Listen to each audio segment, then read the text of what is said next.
Create করছি। Cover page মানে হচ্ছে একটা ডকুমেন্টের উপরের পেজ বা মলার পেজ, এটাকে বলা হয় কভার পেজ। তো কভার পেজ আমরা নেওয়ার জন্য প্রথমে কভার পেজে ক্লিক করছি, পেজেস টুলস গ্রুপ এরিয়া থেকে।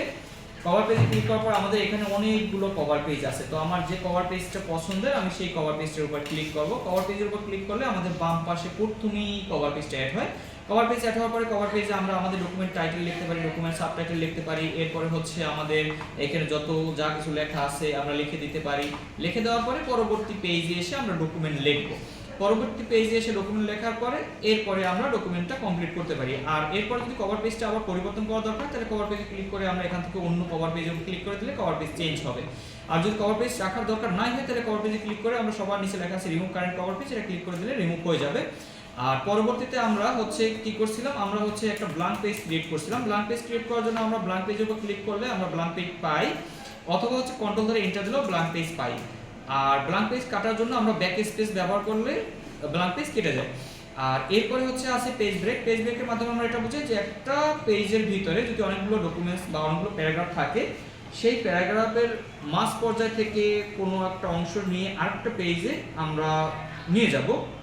এরকম যদি কোনো উদ্দেশ্য থাকে তাহলে ওই প্যারাগ্রাফের প্রথমে কাঁসা রেখে পেজ ব্রেকের উপর ক্লিক করলে আমরা দেখতে পাই যে ওই প্যারাগ্রাফ সহ আরেকটা পেজ ক্রিয়েট হয়েছে, আরেকটা পেজে গিয়ে লেখাটা চলে গেছে। এরপর আবার যদি ওটাকে আগের পেজে নিতে চাই তাহলে আমরা ওই লেখার প্রথমে কাঁসা ক্লিক করে ব্যাক স্পেস দিলে আবার আগের পেজে চলে আসে। এরপরে আমরা দেখছিলাম একটা টেবিল ক্রিয়েশন। টেবিলের উপরে ক্লিক করে আমরা সবার নিচে দেখেন ইনসার্ট টেবিল লেখা আছে। ইনসার্ট টেবিলের উপর ক্লিক করার পরে আমরা এরকম একটা ডায়ালগ বক্স দেখতে পাই। এখানে লিখে দিয়েছিলাম নাম্বার অফ কলাম, আমরা কয়টা কলাম চাই, আমরা ধরেন 6টা কলাম চাই।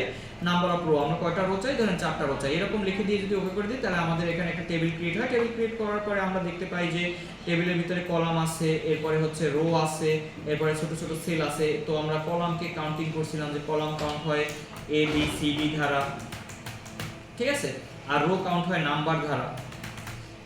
এরপরে হচ্ছে আমরা সেল অ্যাড্রেসিং বুঝছিলাম যে সেলটাকে কি নামে বলা হয়। তো এটার নাম হচ্ছে ধরেন ই, এর পাশ থেকে নেব 4, তাহলে এই সেলটার নাম ই করে, এভাবে করে আমরা সেল অ্যাড্রেসিং করছিলাম।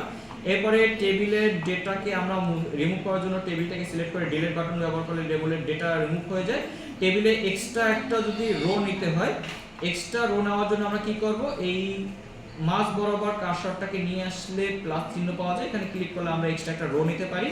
রো যদি দরকার না হয় তাহলে রোটাকে সিলেক্ট করে রাইট বাটন ক্লিক করে এখানে ডিলিট আছে, ডিলিট সেলের উপর ক্লিক করার পর একটা ডায়লগ বক্স আসে, এখান থেকে ডিলিট এন্ট্রিজ রোতে ক্লিক করে ওকে করে দিলে রো ডিলিট হয়ে যায়। আর কলামের ক্ষেত্রে আমরা এই কলামের উপরে কার্সর রাখলে একটা প্লাস আছে, ক্লিক করলে একটা এক্সট্রা কলাম বেড়ে যায়।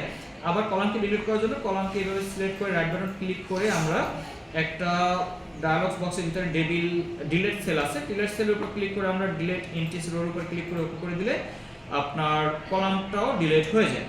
এরপরে আছে হচ্ছে টেবিল ডিজাইন। আমরা টেবিলকে সিলেক্ট করার পরে টেবিল ডিজাইন মেনুর অধীনস্থ টেবিল স্টাইলের ভিতর থেকে আমরা চাইলে কোনো ডিজাইন করতে পারি টেবিলটাকে। এরপরে হচ্ছে টেবিল ডিজাইন করার সাথে সাথে আমরা দেখতে পাই যে আমাদের আউটলাইনগুলো নাই, তো আউটলাইনগুলোকে বলা হয় বর্ডার। তো আমরা চাইলে বর্ডার দিতে পারি। টেবিলকে সিলেক্ট করে বর্ডার গ্রুপের ভিতর থেকে বর্ডার অল বর্ডার করে দিলে আমরা চারিদিকে আবার কালো রাখার বর্ডার পাই।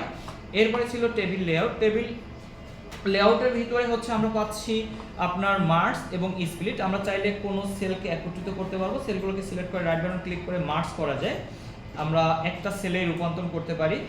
আবার যদি দরকার হয় কেটে দেওয়ার তাহলে আমরা কেটেও দিতে পারি। টেবিলের ওই সেলটার উপর ক্লিক করে রাইট বাটন ক্লিক করলে লেখা আসছে স্প্লিট সেল। স্প্লিট সেলে ক্লিক করার পর এখানে একটু হিসাব নিকাশ আছে যে আমি কয়টা রো কাটলাম, কয়টা কলাম কাটলাম। তো এখানে আমার রো হচ্ছে একটা, রো থাকবে 1ই, কলাম কাটছি 1 2 3 4, 4টা থেকে কলাম কাটা গেছে, তাহলে এখানে কলাম হবে 4।